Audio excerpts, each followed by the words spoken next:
Indonesia saat ini kena yang dinamakan middle income trap country, yaitu istilah di mana kelas menengah tidak bisa naik ke kelas atas. Jadi negara Indonesia yang berada di kelas menengah ini tidak bisa naik. Sekali lagi harus digarisbawahi, tidak bisa naik di kelas atas atau tidak boleh. Negara yang terjebak di dalam middle income trap adalah negara yang GDP per kapitanya adalah antara $3.500 sampai $5.000 per kapitanya seperti Indonesia. Banyak negara yang terjebak di kelas menengah itu selama puluhan tahun. Misalnya Brazil itu lebih dari 30 tahun baru keluar dari istilah negara dengan middle class income-nya. Argentina juga sama, puluhan tahun juga baru bisa keluar. Ini yang terkadang membuat kita berpikir, seandainya saja ya kita ini adalah kepala negara Amerika atau kepala negara Cina, di mana keduanya saat ini memainkan perdagangan internasional lebih dari 30%, maaf, lebih dari 70%. Maka negara pasar harus dibuat GDP-nya tidak di bawah dan tidak di atas, di trap. Mengapa? Karena kalau negara-negara pasar tadi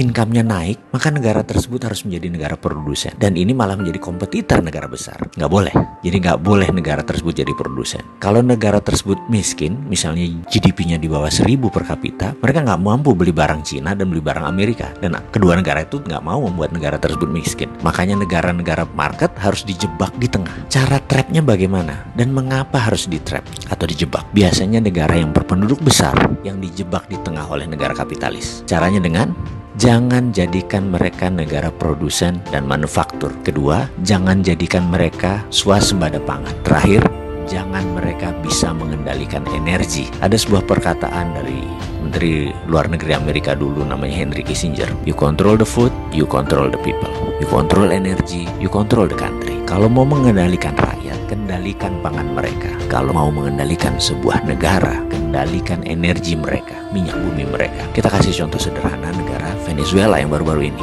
Negara ini menghasilkan minyak lebih besar dari Indonesia. Suatu saat Venezuela melawan dalam tanda petik Amerika dengan menjual minyak mentahnya ke Cina. Amerika marah dan Amerika membuat Venezuela menjadi failed state atau negara gagal dengan financial warfare yang dilakukan oleh economic hitman-nya, pasukannya CIA-nya Amerika. Dan kita semua tahu negara tersebut dalam setahun terjadi hyperinflation. Mata uang Venezuela nilainya jatuh 1.000.000% sampai harus menerbitkan cryptocurrency sebagai ganti mata uang negara mereka. Sebagai catatan, Amerika sangat memperhatikan homeland security-nya. Jadi mulai dari ujung benua Amerika Utara sampai ujung selatan Chile, Argentina harus di bawah kendali Amerika. Jadi ya hal-hal negara seperti Venezuela ini disikat pasti. Oke, kita kembali ke topik. Bagaimana supaya kita keluar dari jebakan middle income country tadi? Kalau saya boleh memberikan saran, bagaimana kalau kita pakai apa yang Taiwan pakai, apa yang Cina pakai, apa yang Singapura pakai, apa yang Jepang pakai waktu di trap dulu, yaitu dengan TINA. Pasti paham kan, wahai pengelola negara, paham TINA.